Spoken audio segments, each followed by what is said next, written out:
Cobertura di Mundial ta continua e aqui nós está na Kansas City Stadium.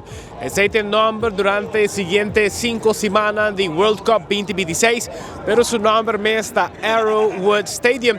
E agora nós está explicando um pouco mais do estadio aqui, que também é sede de juego interessante de Corso arriba já sabra a dia 20.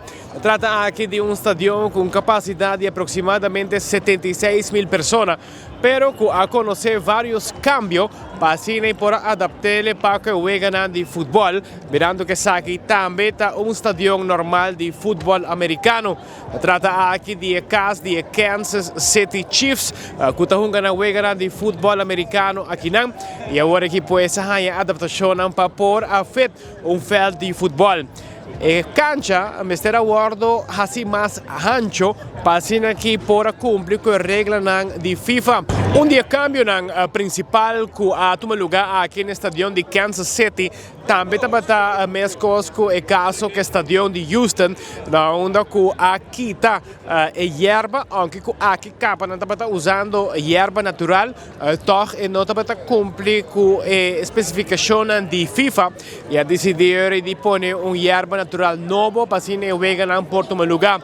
Também aqui está mais de 4.500 tonnes de concreto para assim por vir com mais espaço. Aqui está aproximadamente 4.000 stools também para assim por trazer lugar para, por exemplo, canal de televisão e outra coisa de logística que o FIFA está exigindo para o estádio Portim. Para lo que se trata, naturalmente, cantidad de gente, de manera que no se menciona, aquí está menos que normal, pero naturalmente aquí seguro lo va a conocer un lleno total para lo que se trata el juego aquí. Aparte, el juego de Corso, toma lugar el juego interesante, el primer juego que toma lugar aquí en el estadio para el World Cup, también el juego de Argentina contra de Algeria, que também está um lleno total. Outro juego que vai tomar lugar, dia 25, também está Holanda. Holanda, por cierto, ha decidido poner Kansas City como na home base, pues aqui não está trem e viaja para na estado onde não tem conjunga e não está bem back aqui não e trem.